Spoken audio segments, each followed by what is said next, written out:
Hello everyone, welcome back to my YouTube channel. So ಇವತ್ತು ಕೂಡ ಒಂದು ಹೊಸ ವಿಡಿಯೋನ ಅಪ್ಲೋಡ್ ಮಾಡ್ತಾ ಇದ್ದೀನಿ.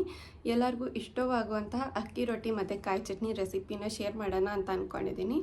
So let us start today's video and hope ನಿಮ್ಮೆಲ್ಲರಿಗೂ ಈ ವಿಡಿಯೋ ಇಷ್ಟ ಆಗುತ್ತೆ ಅಂತ ಅಂದ್ಕೊಂಡಿದ್ದೀನಿ. ಇಷ್ಟ ಆದರೆ please subscribe to my channel and don't forget to like my videos. So let us start today's video. So ಇವಾಗ ಅಕ್ಕಿ ರೊಟ್ಟಿ ಮಾಡೋಕ್ಕೆ ಇಷ್ಟು ಐಟಮ್ಸ್ ತೊಗೊಂಡಿದ್ದೀನಿ. ಫಸ್ಟು ಈರುಳ್ಳಿ ತೊಗೊಂಡಿದ್ದೀನಿ, ನೆಕ್ಸ್ಟು ಹಸಿಮೆಣಸಿನ್ಕಾಯಿ, ಆದಷ್ಟು ತರಕಾರಿನ ಚಿಕ್ಕ ಚಿಕ್ಕದಾಗಿ ಹಚ್ಕೊಳ್ಳಿ. ನೆಕ್ಸ್ಟ್ ಸ್ವಲ್ಪ ಕೊತ್ತಂಬರಿ ಸೊಪ್ಪು, ಸ್ವಲ್ಪ ಸ್ಪ್ರಿಂಗ್ ಆನಿಯನ್ ಮತ್ತು ಕ್ಯಾರೆಟ್. ಸೊ ನಿಮಗೆ ಇನ್ನೂ ಏನಾದ್ರು ತರಕಾರಿ ಬೇಕಾದರೆ ಅದನ್ನು ಆ್ಯಡ್ ಮಾಡ್ಕೋಬೋದು. ಬೇಕಿದ್ದರೆ ಸೌತೆಕಾಯಿ ಹಾಕ್ಕೋಬೋದು, ಹಾಗೆ ಆಲೂಗೆಡ್ಡೆ ಹಾಕ್ಕೋಬೋದು, ಕ್ಯಾಬೇಜ್ ಕೂಡ ಹಾಕ್ಕೋಬೋದು. ಸಿಕ್ಕಾಪಟ್ಟೆ ಟೇಸ್ಟಿಯಾಗಿರುತ್ತೆ. ಪ್ಲೇನ್ ಅಕ್ಕಿ ರೊಟ್ಟಿಗಿಂತ ಈ ಥರ ಮಾಡ್ಕೊಂಡು ತಿನ್ನೋದು ತುಂಬ ಟೇಸ್ಟಿಯಾಗಿರುತ್ತೆ. ಹಾಗೆ ಚಿಕ್ಕ ಚಿಕ್ಕದಾಗಿ ಹಚ್ಚೋದ್ರಿಂದ ಸಖತ್ತಾಗಿ ಬೇಯುತ್ತೆ. ಇವಾಗ ಅಕ್ಕಿ ರೊಟ್ಟಿ ಮಾಡೋಕ್ಕೆ ಶುರು ಮಾಡ್ಕೋತಾ ಇದ್ದೀನಿ. ಫಸ್ಟು ಒಂದು ದೊಡ್ಡ ಪಾತ್ರೆ ತೊಗೊಂಡಿದ್ದೀನಿ. ನಿಮಗೆ ಯಾವ್ದು ಕಂಫರ್ಟೇಬಲ್ ಇರುತ್ತೋ ಹಿಟ್ಟನ್ನು ಕಳ್ಸೋಕ್ಕೆ ಅಷ್ಟು ದೊಡ್ಡದು ತೊಗೊಳ್ಳಿ. ಸ್ವಲ್ಪ ಈ ಥರ ತೊಗೊಂಡ್ರೆ ಕೈ ಆಡ್ಸೋಕ್ಕೆ ಕಂಫರ್ಟೇಬಲ್ ಆಗಿರುತ್ತೆ. ಸೊ ಇದಕ್ಕೆ ಬರೀ ತರಕಾರಿ ಅಲ್ಲದೆ ಸೊಪ್ಪುಗಳು ಕೂಡ ಹಾಕ್ಬೋದು. ಆಮೇಲೆ ಪಾಲಕ್ ಸೊಪ್ಪು ಕೂಡ ರುಬ್ಬಿಟ್ಟು ಹಸಿದು ಹಾಕ್ಬೋದು, ಬೇಯಿಸಿ ರುಬ್ಬಿ ಕೂಡ ಹಾಕ್ಬೋದು, ಬೀಟ್ರೂಟ್ ಹಾಕ್ಬೋದು. ಸೊ ಈ ಥರ ನಿಮಗೆ ಯಾವ್ದು ಕಂಫರ್ಟೇಬಲ್ ಇರುತ್ತೋ ಅಷ್ಟು ಹಾಕ್ಬೋದು. ಇಲ್ಲಿ ನಾನು ಒಂದು ಪಾತ್ರೆಗೆ ಅಕ್ಕಿ ಹಿಟ್ಟು ತೊಗೊಳ್ತಾ ಇದ್ದೀನಿ. ಇದು ಜರಡಿ ಹಿಡ್ದಿರೋ ಅಕ್ಕಿ ಹಿಟ್ಟು. ಸೊ ನಿಮಗೆ ಎಷ್ಟು ಬೇಕಾಗುತ್ತೋ ಅಷ್ಟು ಅಕ್ಕಿ ಹಿಟ್ಟನ್ನ ತೊಗೊಳ್ಳಿ. ಈಗ ನಮ್ಮ ಮನೇಲಿ ಇದು ಒಂದು 6-7 ಜನಕ್ಕಾಗುವಷ್ಟು ಅಕ್ಕಿ ರೊಟ್ಟಿ ಮಾಡ್ತಿರೋದು. ಸೊ ಇಷ್ಟು ಹಿಟ್ಟು ತೊಗೊಂಡಿದ್ದೀವಿ. ಸ್ವಲ್ಪ ಜೀರಿಗೆ, ಇದು ಟೇಸ್ಟಿಗೆ ಬೇಕು ಅಂದರೆ ಹಾಕೋಬೋದು, ಇಲ್ಲ ಸ್ಕಿಪ್ ಮಾಡಿದ್ರೂ ಟೇಸ್ಟ್ ತುಂಬ ಚೆನ್ನಾಗೇ ಇರುತ್ತೆ.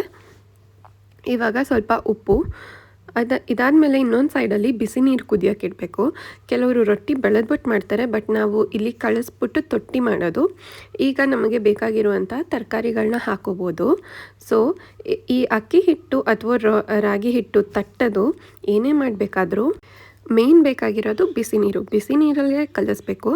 ಇವಾಗ ಫಸ್ಟು ತರಕಾರಿ ಮತ್ತು ಉಪ್ಪು ಮತ್ತು ಸ್ವಲ್ಪ ಜೀರಿಗೆ ಎಲ್ಲ ಹಾಕ್ಕೊಂಡು ಚೆನ್ನಾಗಿ ಮಿಕ್ಸ್ ಮಾಡ್ಕೋಬೇಕು. ಯಾರಾದರೂ ಈ ಥರ ಅಕ್ಕಿ ರೊಟ್ಟಿ ಮಾಡಿಲ್ಲ ಅಂದರೆ ಒಂದು ಸತಿ ಮಾಡಿ ಟೇಸ್ಟ್ ಮಾಡಿ, ಹಾಗೆ ಟೇಸ್ಟ್ ಹೇಗಿತ್ತು ಅಂತ ಕಮೆಂಟ್ ಬಾಕ್ಸಲ್ಲಿ ತಿಳಿಸಿ. ಸೊ ಇದಂತೂ ಸಿಕ್ಕಾಪಟ್ಟೆ ಟೇಸ್ಟಿಯಾಗಿರುತ್ತೆ, ಹಾಗೆ ಸಿಕ್ಕಾಪಟ್ಟೆ ಚೆನ್ನಾಗಿ ಬರುತ್ತೆ ಅಕ್ಕಿ ರೊಟ್ಟಿ. ಎಷ್ಟು ತೆಳ್ಳಗೆ ಬೇಕಾದ್ರೂ ಹಾಕ್ಬೋದು. ಇನ್ನೊಂದು ಕಡೆ ನಾವು ಕುದಿಯೋಕ್ಕೆ ಬಿಸಿನೀರು ಇಟ್ಟಿದ್ವಲ್ಲ, ಸೊ ಒಂದು ಸ್ವಲ್ಪನೇ ನೀರು ಹಾಕ್ಕೊಂಡು ಕಲಿಸ್ಬೇಕು.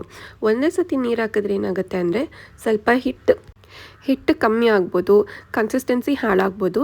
ಸೊ ಸ್ವಲ್ಪನೇ ನೀರು ಹಾಕ್ಕೊಂಡು ಈ ಥರ ಕಲಸೋದ್ರಿಂದ ಹಿಟ್ಟು ಗಂಟು ಆಗೋಲ್ಲ, ಹಾಗೆ ಈವನಾಗಿ ಎಲ್ಲ ನೀಟಾಗಿ ಸ್ಪ್ರೆಡ್ ಆಗುತ್ತೆ. ಸೊ ಇವಾಗ ಒಂದು ಸ್ವಲ್ಪನೇ ಹಿಟ್ಟು ಹಾಕ್ಕೊಂಡು ಒಂದು ಡೋ ಹದ, ಅಂದರೆ ಚಪಾತಿ ಹಿಟ್ಟು ಕಲಿಸ್ತೀರಲ್ಲ ಅದೇ ಹದಕ್ಕೆ ಕಲಿಸ್ಕೊಂಡ್ರೆ ಸಾಕು. ಸೊ ಇದು ಮೇನ್ ಏನಪ್ಪ, ಅಕ್ಕಿ ರೊಟ್ಟಿ ಚೆನ್ನಾಗಿ ಬರಬೇಕು ಅಂದರೆ ನಾವು ಕೆಲವರು ತಟ್ಟದಾಗ ಅಕ್ಕಿ ರೊಟ್ಟಿ ಮುರಿದೋಗುತ್ತೆ, ಆಮೇಲೆ ಕೆಲವ್ರಿಗೆ ದಪ್ಪ ಬರುತ್ತೆ. ತೆಳು ಅಕ್ಕಿ ರೊಟ್ಟಿ ಆದರೆ ಎದ್ದೇಳೋದೇ ಇಲ್ಲ. ಸೊ ಇದೆಲ್ಲ ಪ್ರಾಬ್ಲಮ್ಗೂ ನೀವು ಚೆನ್ನಾಗಿ ಬಿಸಿನೀರನ್ನ ಕಾಯಿಸಿ ಹಾಕ್ಕೊಂಡು ನೀಟಾಗಿ ಮಿಕ್ಸ್ ಮಾಡಿದ್ರೆ ಅದು ನೀಟಾಗೆ ಅಕ್ಕಿ ರೊಟ್ಟಿ ಚೆನ್ನಾಗಿ ಬರುತ್ತೆ. ಎಷ್ಟೊಂದು ಜನ ನಾನು ನೋಡಿದ್ದೀನಿ, ಎಷ್ಟೊಂದು ಜನ ಫುಲ್ಲು ದೋಸೆ ಹಿಟ್ಟು ಥರ ಮಾಡಿಕೊಂಡು ರೊಟ್ಟಿನ ಬಳಿತಾರೆ ಹೆಂಚ್ ಮೇಲೆ.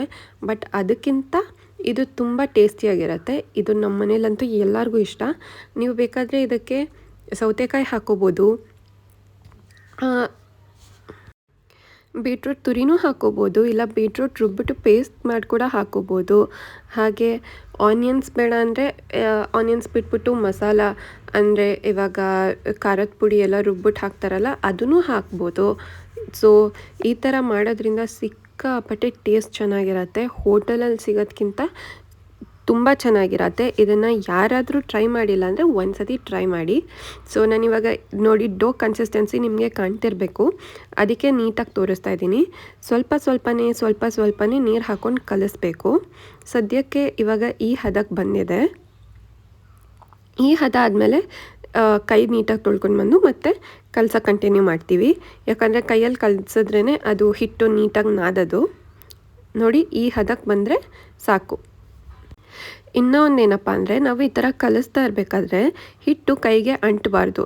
ಸೊ ಕೈಗೆ ಅಂಟಿಲ್ಲ ಅಂದರೆ ಕರೆಕ್ಟ್ ಕನ್ಸಿಸ್ಟೆನ್ಸಿಯಲ್ಲಿದೆ ಅಂತ. ಈ ಥರ ನಾವಿವಾಗ ಚಿಕ್ಕ ಚಿಕ್ಕ ಉಂಡೆ ಮಾಡ್ಕೋತಾ ಇದ್ದೀವಿ. ಇದು ಇವಾಗ ನೀಟಾಗಿ ಫುಲ್ಲು ಒಂದು ಡೋ ಮಾಡಿಬಿಟ್ಟು ಒಂದು ಸೈಡಿಗೆ ಇಡೋಣ. ಒಂದು ಸ್ವಲ್ಪ ಹೊತ್ತು, ಒಂದು 5 ಮಿನಿಟ್ಸ್ ಇಲ್ಲ 10 ಮಿನಿಟ್ಸ್ ನೆಂದ್ಕೊಳ್ಳಿ. ಕಲಸಿದ ತಕ್ಷಣ ಕೂಡ ಮಾಡ್ಕೋಬೋದು, ಇಲ್ಲ ನೆನೆಸ್ಬಿಟ್ಟು ಸ್ವಲ್ಪ ತಟ್ಟಿದ್ರೆ ಅದು ತರಕಾರಿ ಫ್ಲೇವರೆಲ್ಲ ಒಂದು ಸ್ವಲ್ಪ ಅಕ್ಕಿ ಹಿಟ್ಟಿಗೆ ಹೊಂದ್ಕೊಂಡಿರುತ್ತೆ. ಸೊ ಇವಾಗ ನಮ್ಮ ಡೋ ಫೈನಲಿ ರೆಡಿಯಾಗಿದೆ, ಅಕ್ಕಿ ಹಿಟ್ಟು. ಸೊ ನೋಡಿದ್ರೇ ಬಾಯಲ್ಲಿ ನೀರು ಬರ್ತಾಯಿದೆ. ಇವಾಗ ಇನ್ನೊಂದು ಸೈಡು ಕಾಯಿ ಚಟ್ನಿ ಮಾಡ್ಕೊಳ್ಳೋಕ್ಕೆ ರೆಡಿ ಮಾಡ್ಕೊಳ್ಳೋಣ. ಇವಾಗ ಇದನ್ನು ನೀಟಾಗಿ ಕಲಿಸ್ಬಿಟ್ಟು ಇದು ಇನ್ನೊಂದು ಕಲಸಿದ್ಮೇಲೆ ಹಾಗೆ ಬಿಡಬಾರ್ದು. ಇದನ್ನು ಒಂದು ಪ್ಲೇಟಲ್ಲಿ ಮುಚ್ಚಿ, ಇಲ್ಲಾಂದರೆ ಒಂದು ಪ್ಲೇನ್ ಬಟ್ಟೆಯಲ್ಲಿ ಒದ್ದೆ ಮಾಡಿಬಿಟ್ಟು ಮುಚ್ಚಿ. ಆವಾಗ ಅಕ್ಕಿ ಹಿಟ್ಟು ಒಣಗಲ್ಲ. ಅಕ್ಕಿ ಹಿಟ್ಟು ಒಣಗಿದ್ರೂ ಕೂಡ ರೊಟ್ಟಿ ನೀಟಾಗಿ ಬರಲ್ಲ. ಸೊ ಇದನ್ನು ನೀಟಾಗೆ ನಾದಿದ ಮೇಲೆ ಈ ಥರ ಮುಚ್ಚಿಡಬೇಕು. ಒಂದು ಚೂರು ಕೈಗೆ ಅಂಟ್ತಾ ಇಲ್ಲ, ನೋಡ್ತಿದ್ದೀರಾ? ಈ ಥರ ರೊಟ್ಟಿ ಕನ್ಸಿಸ್ಟೆನ್ಸಿ ಬಂದರೆ ನೀಟಾಗಿ ರೊಟ್ಟಿ ಹಾಕ್ಬೋದು. ಇವಾಗ ಚಟ್ನಿ ಮಾಡ್ಕೊಳ್ಳೋದು ನೋಡೋಣ. ಸೊ ಇವಾಗ ಅಕ್ಕಿ ಹಿಟ್ಟು ನೆನೆಯೋದ್ರೊಳಗಡೆ, ಅಂದರೆ ರೊಟ್ಟಿಗೆ ಮಾಡಬೇಕಾಗಿರೋ ಹಿಟ್ಟು ನೆನೆಯೋದ್ರೊಳಗಡೆ ಚಟ್ನಿ ಮಾಡ್ಕೊಳ್ಳೋಣ. ಅಕ್ಕಿ ಹಿಟ್ಟಿಗೆ ಕಾಯಿ ಚಟ್ನಿ ತುಂಬ ಚೆನ್ನಾಗಿರುತ್ತೆ ಟೇಸ್ಟು ಮತ್ತು ಕಾಂಬಿನೇಷನ್. ಸೊ ಇವಾಗ ಚಟ್ನಿಗೆ ನಾನು ಮೆಣಸಿನ್ಕಾಯಿ ತೊಗೊಂಡಿದ್ದೀನಿ, ಒಂದು ಸ್ವಲ್ಪ ಮೆಣಸಿನ್ಕಾಯಿ. ಇದನ್ನು ಹುರಿದಿದ್ದೀನಿ, ಎಣ್ಣೆ ಏನೂ ಹಾಕ್ಕೊಂಡಿಲ್ಲ. ಹೆಂಚು ಮೇಲೆ ಸುಮ್ಮನೆ ಸ್ವಲ್ಪ ಹುರ್ಕೊಂಡಿದ್ದೀನಿ. ಇಷ್ಟು ಹುರಿದ್ರೂ ಸಾಕು, ಈ ಥರ ಆದರೂ ಸಾಕು. ಅದಾದಮೇಲೆ ಸ್ವಲ್ಪ ಬೆಳ್ಳುಳ್ಳಿ, ಆಮೇಲೆ ಇದು ಹುಣಸೆಹಣ್ಣು ಸ್ವಲ್ಪ ನೆನೆಸಿಟ್ಟು ತೊಗೊಂಡಿರೋದು, ಒಂದು 5 ನಿಮಿಷ, ಜಾಸ್ತಿ ಏನು ಬೇಡ. ಆಮೇಲೆ ಕಾಯಿ ತುರ್ಕೊಂಡಿರೋದು, ಇದು ಕೊತ್ತಂಬರಿ ತೊಳ್ಕೊಂಡಿದ್ದೀನಿ. ಸೊ ಸ್ವಲ್ಪ ಕೊತ್ತಂಬರಿ, ಸ್ವಲ್ಪ ಪುದೀನ, ಆಮೇಲೆ ರುಚಿಗೆ ತಕ್ಕಷ್ಟು ಉಪ್ಪು, ಇಷ್ಟನ್ನು ಹಾಕ್ಕೊಂಡು ಇವಾಗ ಗ್ರೈಂಡ್ ಮಾಡ್ಕೊಂಡು ಬರಬೇಕು. ಸೊ ಫಸ್ಟು ಇದು ಮಿಕ್ಸಿ ಜಾರಿಗೆಲ್ಲ ಹಾಕ್ಕೊಂಡ್ಬಿಡ್ತೀನಿ. ಹಾಕ್ಕೊಂಡು ಗ್ರೈಂಡ್ ಮಾಡ್ಕೊಂಡು ಆದಮೇಲೆ ಸಿಗೋಣ. ಅಷ್ಟರೊಳಗೆ ಅಕ್ಕಿ ಹಿಟ್ಟು ನೆಂದಿರುತ್ತೆ.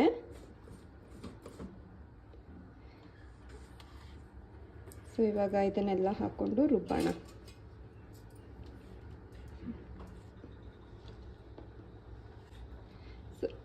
ಸ್ವಲ್ಪ ಉಪ್ಪು ಹಾಕೋತಾ ಇದ್ದೀನಿ, ರುಚಿಗೆ ತಕ್ಕಷ್ಟು. ಇವಾಗ ಇದನ್ನೆಲ್ಲ ಗ್ರೈಂಡ್ ಮಾಡ್ಕೊಂಡು ಸಿಗ್ತೀನಿ. ಸೊ ಈಗ ಚಟ್ನಿ ರುಬ್ಬಿದ್ದಾಗಿದೆ. ಸೊ ಚಟ್ನಿಗೆ ಒಗ್ಗರಣೆ ಹಾಕ್ಕೊಳ್ಳೋಕ್ಕೆ ಅಂತ ಇಷ್ಟು ಐಟಮ್ಸ್ ತೊಗೊಂಡಿದ್ದೀನಿ. ಹಾಗೆ ಬೇಕಾದರೂ ತಿನ್ಬೋದು, ಚೆನ್ನಾಗಿರುತ್ತೆ. ಬಟ್ ಒಗ್ಗರಣೆ ಹಾಕ್ಕೊಂಡ್ರೆ ಟೇಸ್ಟ್ ಇನ್ನೂ ಸ್ವಲ್ಪ ಚೆನ್ನಾಗಿರುತ್ತೆ. ಸೊ ಒಗ್ಗರಣೆಗೆ ನಾನಿಲ್ಲಿ ಸ್ವಲ್ಪ ಉದ್ದಿನಬೇಳೆ, ಕಡಲೆಬೇಳೆ, ಕರಿಬೇವು, ಒಣಮೆಣ್ಸಿನ್ಕಾಯಿ ಮತ್ತು ಸ್ವಲ್ಪ ಸಾಸಿವೆ, ಇಷ್ಟನ್ನು ಹಾಕ್ಬಿಟ್ಟು ಒಗ್ಗರಣೆ ಮಾಡ್ತೀನಿ. ಸೊ ಬನ್ನಿ. ಸೊ ಈಗ ಚಟ್ನಿ ಒಗ್ಗರಣೆ ಹಾಕೋಕ್ಕೆ ಚಿಕ್ಕ ಬಾಣಲಿ ಇಟ್ಕೊಂಡಿದ್ದೀನಿ. ಈ ಬಾಣಲಿ ಚೆನ್ನಾಗಿ ಕಾದ್ಮೇಲೆ ಒಂದು ಸ್ವಲ್ಪ ಎಣ್ಣೆ ಹಾಕೋತೀನಿ. ಈಗ ಎಣ್ಣೆ ಹಾಕೋತಾ ಇದ್ದೀನಿ. ಜಾಸ್ತಿ ಎಣ್ಣೆ ಏನು ಬೇಡ, ಒಂದು ಸ್ವಲ್ಪ ಎಣ್ಣೆ ಆದ್ರೇ ಸಾಕು, ಯಾಕಂದರೆ ಇದು ಸುಮ್ಮನೆ ಒಗ್ಗರಣೆಗಲ್ವಾ.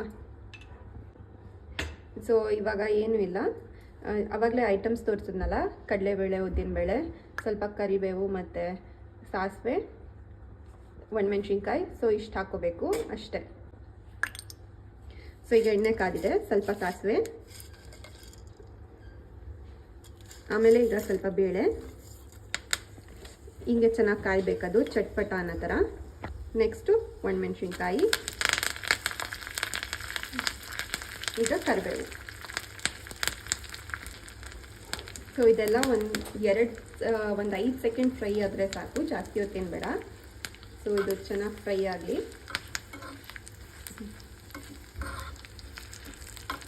ಒಂಥರ ಹಸಿ ವಾಸನೆ ಎಲ್ಲ ಹೋಗಿ ಗಮ್ ಅಂತ ವಾಸನೆ ಬರುತ್ತೆ, ಅಲ್ಲಿ ತನಕ ಫ್ರೈ ಮಾಡ್ಕೊಳ್ಳಿ. ಲೋ ಫ್ಲೇಮಲ್ಲಿ ಇಟ್ಕೊಂಡೇ ಫ್ರೈ ಮಾಡ್ಕೊಳ್ಳಿ, ಯಾಕಂದರೆ ಇದು ಚಿಕ್ಕ ಬಾಣಲಿ ಇಟ್ಟಿರ್ತೀವಲ್ಲ, ಬೇಗ ಸೀದೋಗುತ್ತೆ. ಹೈ ಫ್ಲೇಮಲ್ಲಿ ಅಥವಾ ಮೀಡಿಯಮ್ ಫ್ಲೇಮಲ್ಲಿ ಇಟ್ಟರೆ. ಸೊ ಸ್ವಲ್ಪ ಲೋ ಫ್ಲೇಮಲ್ಲೇ ಇಟ್ಕೊಂಡ್ಬಿಟ್ಟು ಈ ಥರ ಚೆನ್ನಾಗಿ ಫ್ರೈ ಮಾಡ್ಕೊಳ್ಳಿ. ಅದು ನಿಮ್ಗೆ ಅರೋಮ ಘಮ್ ಅಂತ ಬರುತ್ತೆ, ಅಲ್ಲಿ ತನಕ ಫ್ರೈ ಮಾಡಿಕೊಂಡ್ರೆ ಸಾಕು. ಸೊ ಇವಾಗ ಆಗಿದೆ ಇದು, ಇಷ್ಟೇ ನೋಡಿ, ಒಂದು 5 ಸೆಕೆಂಡ್ ಇಲ್ಲ 10 ಸೆಕೆಂಡಲ್ಲಿ ಆಗೋದು. ಇವಾಗ ಇದನ್ನು ಚಟ್ನಿಗೆ ಹಾಕಿ ಮಿಕ್ಸ್ ಮಾಡೋಣ. ಹಾಕು. ಸೊ ಇವಾಗ ಇದನ್ನು ಚಟ್ನಿ ಮಿಕ್ಸ್ ಮಾಡ್ಕೊಳ್ಳೋದು ಇಷ್ಟೇ. ಈಗ ಚಟ್ನಿ ರೆಡಿ. ಸೊ ಈಗ ಎಷ್ಟು ಬೇಗ ಆಯಿತು ಅಲ್ವಾ. ಸೊ ಈಗ ಚಟ್ನಿ ರೆಡಿಯಾಗಿದೆ. ಈಗ ಅಕ್ಕಿ ರೊಟ್ಟಿ ಮಾಡೋಣ. So chutney ready. ಸೊ ಈಗ ನಾನು ಒಂದು ಪೇಪರ್ ತೊಗೊಂಡಿದ್ದೀನಿ, ಸ್ವಲ್ಪ ಎಣ್ಣೆ ಹಾಕೋತಾ ಇದ್ದೀನಿ. ಆ್ಯಕ್ಚುಲಿ ಬಾಳೆ ಎಲೆ ಸಿಕ್ಕಿದ್ರೆ ಬಾಳೆ ಎಲೆಯಲ್ಲೇ ಮಾಡ್ಕೊಳ್ಳಿ, ಸಖತ್ ಹೆಲ್ದಿಯಾಗಿರುತ್ತೆ. ನಮಗೆ ಸಿಕ್ಕಿಲ್ಲ. ಸೊ ಈಗ ಅಕ್ಕಿ ಹಿಟ್ಟು ಒಂದೊಂದೇ ಉಂಡೆ ಕಟ್ಕೊಂಡು ಈ ಥರ ಒಂದು ಸ್ವಲ್ಪ ಎಣ್ಣೆ ಹಾಕ್ಕೊಂಡು ತಟ್ಕೋಬೇಕು. ಇದೇನು ಅಂಟಲ್ಲ ಪೇಪರ್ಗೆ. ಬಾಳೆ ಎಲೆಯಲ್ಲಿ ಮಾಡಿದ್ರು ಬಾಳೆ ಎಲೆಲ್ಲೂ ಏನೂ ಅಂಟಲ್ಲ. ಈ ಥರ ನೀಟಾಗಿ ಒಂದು ರೌಂಡ್ ಶೇಪ್ ಬರೋ ಥರ ತಟ್ಕೋಬೇಕು. ಸ್ವಲ್ಪ ಸೈಡ್ಸಲ್ಲಿ ತೆಳ್ಳಗೆ ತಟ್ಕೊಡಿ. ಮಧ್ಯಾಹ್ನ ಸ್ವಲ್ಪ ದಪ್ಪ ಬೇಡ, ಮಧ್ಯಾಹ್ನ ತೆಳ್ಳಗೆ ಇರಲಿ. ಬಟ್ ಸೈಡ್ಸಲ್ಲಿ ಜಾಸ್ತಿ ಕಾನ್ಸಂಟ್ರೇಟ್ ಮಾಡಿ. ಸೊ ಈ ಥರ ನೀಟಾಗಿ ತಟ್ಕೋಬೇಕು, ಅದೇನು ಕೈಗೆ ಅಂಟಲ್ಲ. ಈಗ ಇಲ್ಲಿ ಸೈಡಲ್ಲಿ ಹೆಂಚು ಕಾಯಕ್ಕಿಟ್ಟಿದ್ದೀವಿ. ಸೊ ಹೆಂಚಿಗೆ ಸ್ವಲ್ಪ ಎಣ್ಣೆ ಹಾಕ್ಕೊಳ್ಳಿ ಚೆನ್ನಾಗಿ ಕಾದ್ಮೇಲೆ. ಈಗ ಅಲ್ಲಿ ತಟ್ಟಿಟ್ಕೊಂಡಿದ್ವಲ್ಲ ರೊಟ್ಟಿ, ಅದನ್ನು ಹಾಕ್ಕೊಳ್ಳೋದು. ಸೊ ಈ ಥರ ಹಾಕ್ಕೊಂಡ್ರೆ ನೀಟಾಗಿ ಬರುತ್ತೆ, ಒಂಚೂರು ಅಂಟಲ್ಲ. ನೋಡಿ ಎಷ್ಟು ನೀಟಾಗಿ ಬಂದಿದೆ. ಸೊ ಇವಾಗ ಅಕ್ಕಿ ರೊಟ್ಟಿನ ಚೆನ್ನಾಗಿ ಬೇಯಿಸ್ಬೇಕು. 2 ಸೈಡು ಲೋ ಫ್ಲೇಮಲ್ಲಿ ಇಟ್ಕೊಂಡೇ ಬೇಯಿಸಿ ಸಾಧ್ಯವಾದಷ್ಟು, ಅವಾಗ ಸಿಯಲ್ಲ. ಅಂದರೆ ಏನಾಗುತ್ತೆ ಅಂದರೆ ಸೀದೋಗಿ ಒಂದೊಂದು ಕಡೆ ಮಾತ್ರ ಬರ್ನ್ ಆಗಿಬಿಡುತ್ತೆ, ಬ್ಲ್ಯಾಕ್ ಆಗಿರುತ್ತೆ, ಬೇಯಲ್ಲ. ಅದಕ್ಕೆ ಲೋ ಫ್ಲೇಮಲ್ಲಿ ಇಟ್ಕೊಂಡ್ರೆ ಎಲ್ಲ ನೀಟಾಗಿ ಬೇಯುತ್ತೆ. ಇದಕ್ಕೆ ಬೇಕಾದ್ರೆ ನೀವು ಒಂದು ಪ್ಲೇಟು ಮುಚ್ಕೋಬೋದು, ಇಲ್ಲ ಹಿಂಗೇನೋ ಬೇಯಿಸ್ಬೋದು.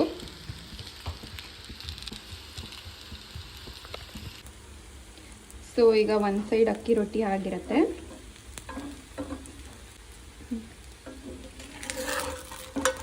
ಸೊ ನೋಡಿ ನೀಟಾಗಿ ಬೆಂದಿದೆ. ಈ ಥರ ತಿರ್ವಾಕೊಂಡು ಇನ್ನೊಂದು ಸೈಡು ಬೇಯಿಸಿದ್ರೆ ನೀಟಾಗಿ ಅಕ್ಕಿ ರೊಟ್ಟಿ ರೆಡಿ.